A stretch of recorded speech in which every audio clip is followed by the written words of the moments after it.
पर्यावरणाचे रक्षण ही केवळ सरकारी धोरणांची जबाबदारी नसून ती प्रत्येक कुटुंबाची सांस्कृतिक चळवळ व्हावी.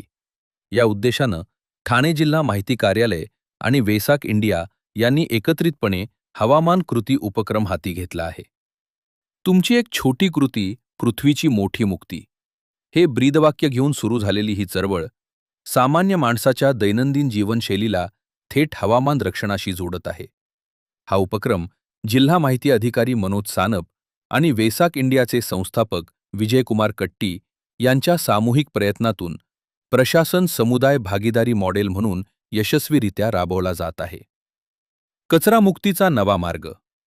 या उपक्रमाचा मुख्य भर नॉन ववन पॉलिप्रॉपिलिन पिशव्यांच्या पुनर्वापरावर आहे. यात नागरिकांनी घरातील अतिरिक्त पिशव्या कचऱ्यात न टाकता त्या स्थानिक विक्रेत्यांना पुन्हा वापरासाठी द्याव्यात असे आवाहन करण्यात आले आहे. ठाणे जिल्ह्यातील हा उपक्रम भविष्यात एक जनचळवळ बनणार असून प्रत्येक घराला पर्यावरणाच्या जबाबदारीची जाणीव करून देईल असा विश्वास जिल्हा माहिती अधिकारी मनोज सानप व वेसाक इंडियाचे विजयकुमार कट्टी यांनी यावेळी व्यक्त केला आहे.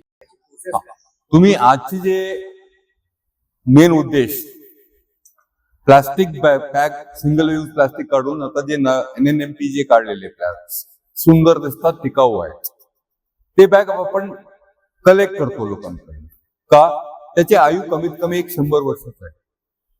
ते डायरेक्टली कचरा डब्यात घालण्यापेक्षा तुम्ही तुमचे घरासमोर बसलेले भाजीवाले असतील, दूधवाले असतील, फळवाले असतील, ते plastic single use plastic use consumer तोच मोजतात.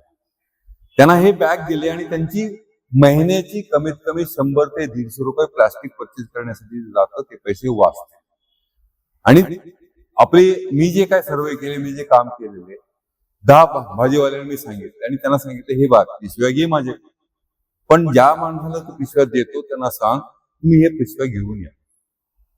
म्हणजे माझ्या दुकानातून जे कोणी येऊन जातो सिंगल प्लास्टिक यूज करायला नको पाहिजे. आता ह्याला मोठं करायचं कसं काय विचार चालू आहे, म्हणून तुम्हाला पत्रकार परिषद घेतलेली आहे. पण त्याच्यात एक आव्हान आपण कसं करू शकतो हे माझी विचार आहे. पण आपण जेव्हा सगळे मिळून काम करतो त्याच अडचणी पण भरपूर आहेत. त्याच्यात आपण गव्हर्नमेंट पण इन्व्हॉल्व्ह करणार आहे, म्युन्सिपालिटी पण इन्व्हॉल्व्ह करणार आहे, भाजीवाल्यांना पण इन्व्हॉल्व्ह करणार आहे. पण हळूहळू आता भाजीवाल्यांची डायरेक्टली कॉन्टॅक्ट कोणाकडनं? म्युन्सिपालिटी लोकांचे. हे आपण कलेक्ट करून म्युन्सिपालिटीचे जे लोक असतात ते प्लास्टिक बंदी करण्यासाठी जे करतात त्यांना देणार आहे, ते त्यांना देते का? काय होईल तेव्हा गव्हर्नमेंट आणि लोकांमध्ये संबंध वेगळे नाही, आपुलकी निर्माण व फक्त ते हिचकून घेत नाही, त्याला सपोर्ट पण करतात. आणि हे जे बॅग देतो पण सुंदर पण आहे, टिकाऊ पण आहे आणि त्याची आयु भरपूर आहे. आणि जेव्हा ते मेसेज भाजीवाला ग्राहकाला सांगतो हे प्लास्टिक परत घेऊन या, हे पिशवी परत घेऊन या, हे मोठी संदेश होईल, मोठी परिणाम. सेंट्रल गव्हर्नमेंटने आता हे DIO माझी सोबतीच आहे. आपण जे काय करतो बघा, माझी दृष्टिकोन आहे कदाचित टेक्निकल, ऍडमिनिस्ट्रेटिव्ह सेक्शन मी कुठे चुकायला नको पाहिजे आणि कॉन्स्टिट्यूशन लिमिट्स मध्ये बाहेर न जाता करायची योग्यता मला DIO कडनं मिळाली, त्यांची मार्गदर्शन मिळालं. हेच प्रपोजल माझी जी रिलेशन आहे आता गेल्या 20 वर्षापासून सोशल वर्क मध्ये प्राईम मिनिस्टर ऑफिस पर्यंत मी पोहोचू शकतो आणि हे प्रपोजल येऊन मी तिथपर्यंत पोहोचतो. आज मला ministry of environment and climate changes त्यांच्याकडनं इन प्रिन्सिपल क्लिअरन्स मिळालेले. हे देशव्याप्तीकरण, कारण काय, हे मी टोटल 12 भाषांमध्ये खाता लिहून लोकांपर्यंत पोहोचवणार आहे आणि हे कळवणार आहे आणि त्याची ग्राफिक्स बनवणार.